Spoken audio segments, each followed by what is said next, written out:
Shrink the Giant. You guys mind introducing yourselves and like saying what you play and stuff? My name is Stefania. I'm the lead vocalist and I play guitar and keyboards in the band. I'm Sebastian, her brother. I'm a multi-instrumentalist. I'm Jason Ash. I'm the drummer. I'm Marissa. I play bass and do backup vocals. I'm Aaron and I play guitar. Okay, so I first found out about you guys like because of a mutual friend who took me to the show at the park last night. And you guys, I ended up listening to your first album earlier today, and I really like it. It's got sort of an eclectic style to it. There's like some indie pop, some sort of pop punk hard rock elements, some electronics. What would you say like some of your like main influences are to bring that sort of diversity to it? We have influences from the Beatles to Radiohead to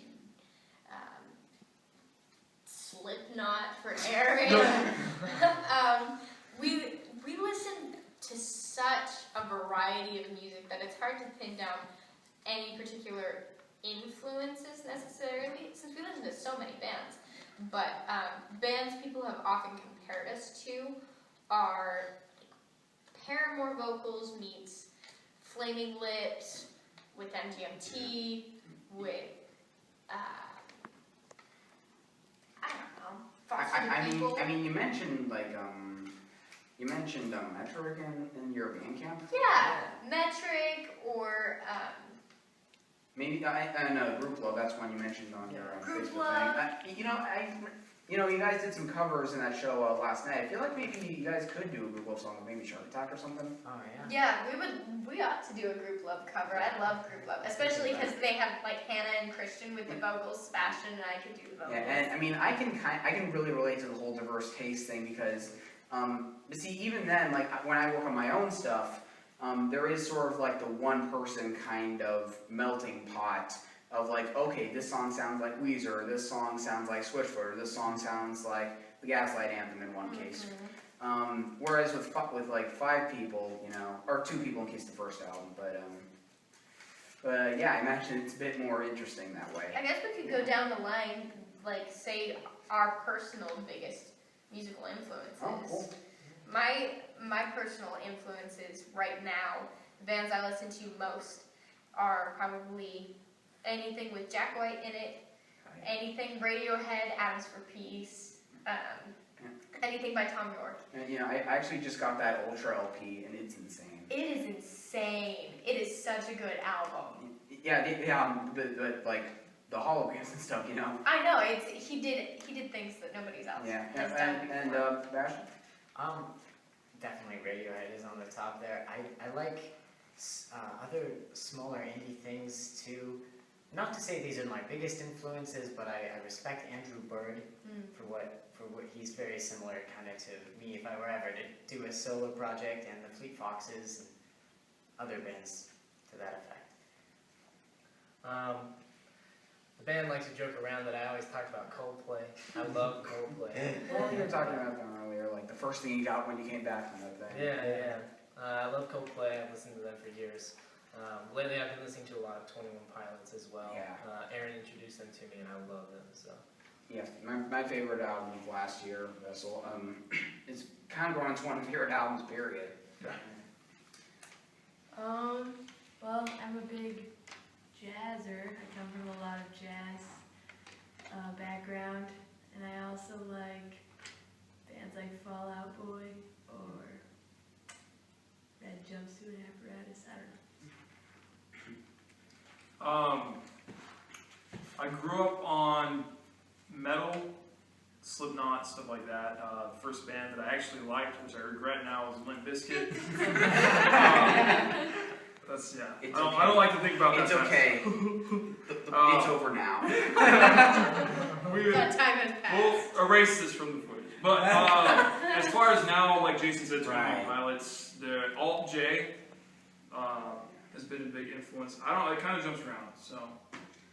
Yeah. So like, are like any bands where like your sort of dream band is sort of open for? I think opening for Paramore would be great, just because I think we would have really similar fan bases. Yeah, I mean, frankly, any like female front rock band of the last 5 years is automatically gonna compare. Right.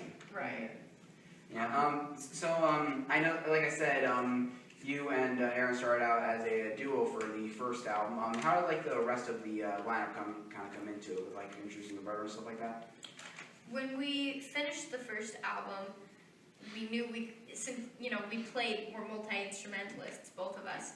We played all of the parts on the first album ourselves. We knew we couldn't do that on stage, and we didn't want to just like play with backtrack because that's lame. Yeah.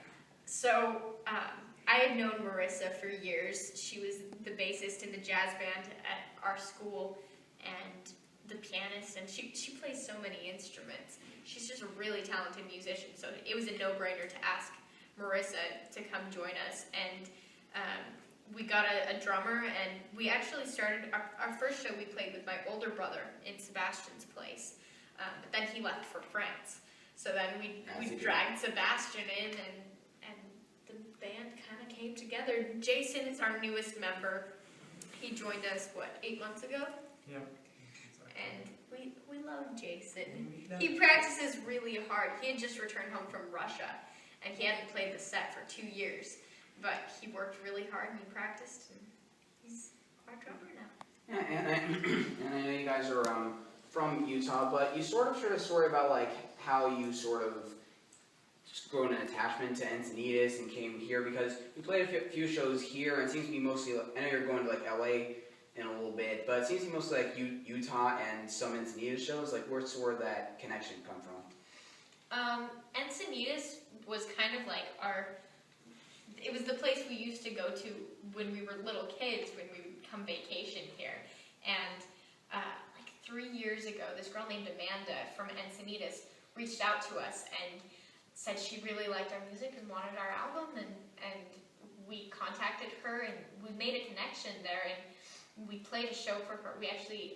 We were just coming here on vacation, and we invited her to come to E Street for open mic. I was gonna go play an acoustic set just by myself there.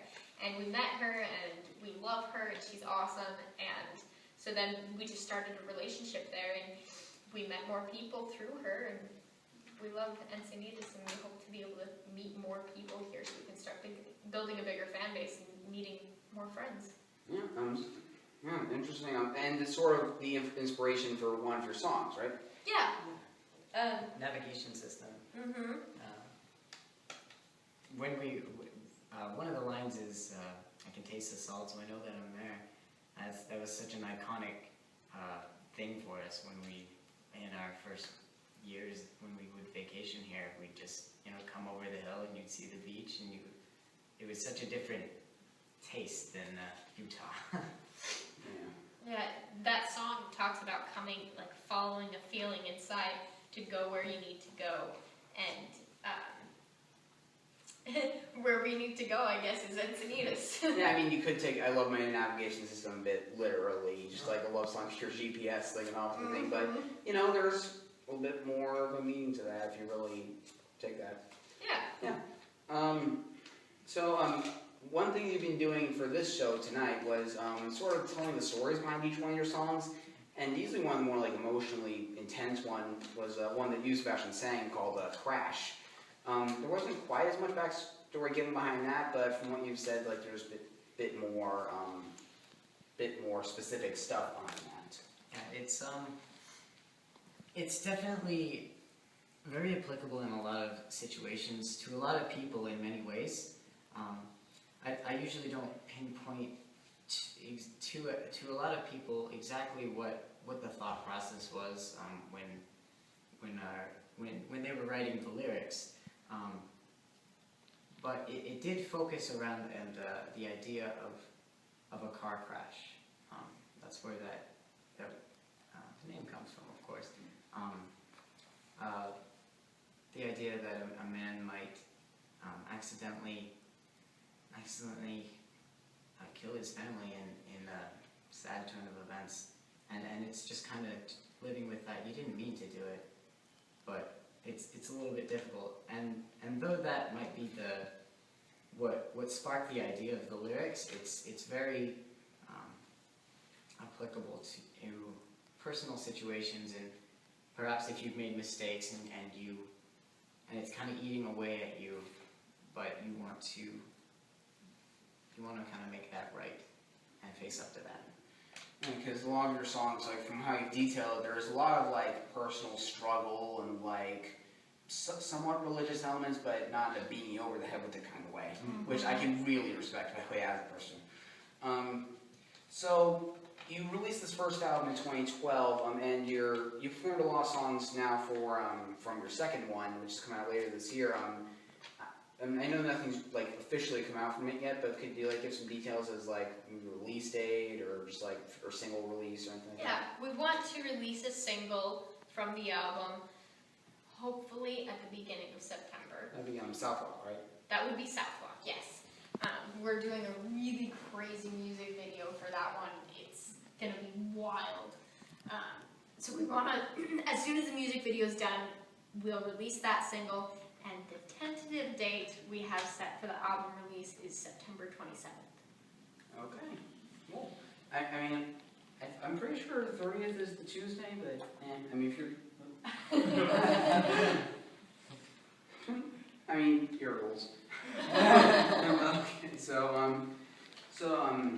and also a video you just put out, speaking of, was Everything About Me, which is, I noticed that came out on the YouTube channel like a week ago, and it's from the album from a couple years ago. Like, why did you, I guess, decide to do that now? We started that music video a year ago. It was quite the process to create. We built the full set for it. It included, it was this big black platform with black curtains around it, and underneath the platform was this 4-foot spinning wheel, which was connected by a pulley system to this turning crank that was really squeaky. So while we were filming it, Sebastian or Aaron would just be sitting there. 3.5 wheels turns. Can I do it again? A 1/4-inch turn. Too much! Too much. No, the whole thing is gone now. That was part of the process. That sounds like kind of a big budget thing. You couldn't get an oil can or something? See, that's the thing. The video, we aimed for absolute high production value, but it was a very small crew. The most people we ever had on set on any given day was 7, I think. Including us? Including us, yes. So it was very small production. Well, it was high production value, but a small scale production. The thing that took the longest was sculpting the statue. Our manager sculpted a full 5-foot size statue of me out of white plasticine clay. And that process took a long time to build it, but also to edit the video afterward. It was practically stop-motion animation. Yeah, and I imagine like I mean, maybe, I'm not mistaken, you could have just done that with CGI, but in order to make that a bit more realistic looking, yeah. And plus like the part like toward the end when like it's you. You know, maybe the reason why you didn't play is just because like flashbacks to that long process. Yeah. You know. So something I kind of want to end this on, I kind of want to make it regular with these interviews. Do you guys have any favorite albums of like this year or last year, or if not either of those, just in general? Definitely. 2 albums that I cannot get enough of are, first, Lazaretto, Jack White's new release. Of course. It's incredible. And then another album that I've been listening to non-stop since it was released, I think in October of last year, is Melophobia by Kate Elephant. Oh yeah, both. That was one of my top 10 of last year for sure. Such a great album. It's like on that one they were really coming into their own. Like as much as I like the art stuff, like they're not like Pixies wannabes anymore. Right. No, they established this is Cage the Elephant Exactly, with that yeah. album. They're such a great band. Yeah, I ended up seeing them at a festival in December with like Queens of the Stone Age, Vampire Oh my Weekend, gosh, I bet that was Arts and amazing. Monkeys. Oh my gosh, that would have been amazing. Yeah, and All J actually. Cool. That would have been a killer festival. Yeah, it was. And you guys? I'm gonna have to echo Melophobia. I need to listen to more music. Yeah, too. I think we all agree on that Festival. one. Festival is my last favorite. yeah. I came out like I'm with that last guy. year. Yeah, January last year. Yeah. Okay. That counts as my this year album. That was my favorite of last year, so that's always an acceptable. Cool. We'll leave it there. Either of you guys? I'm with Vessel. I Yes, would yeah. go with the ball of everyone. I have opinions. Okay, so yeah, great talking to you guys. This is Strength the Giant. I'll have an info on them linked in the description and stuff. Give them a listen. Just follow them for information on that new album. So, are there any like titles in the works, or you want to save that for? I think we'll save that. Okay, because you already got the self-titled one, so Yeah. that'd be creative. Number 2. Shrink the Shrink Giant. the Giant, Volume number 2. Back in action. Shrink the Giant even smaller. Yeah. Shrink I like the that. Giant squared. That's the album. Yeah. Square root. We're not even. We're not even gonna title. We're just gonna send out like a blank CD and not even put our name on it and see what people say. We'll just call it We're Not Even the Giant Tribute. Yes. Okay, so yeah, great talking to you guys, and yeah, check them out, and yeah, bye. Thank you. Thank you. Bye.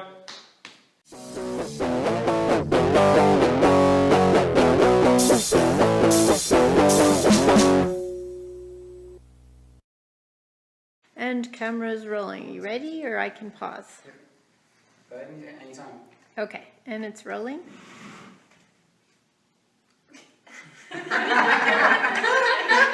That's maybe we'll go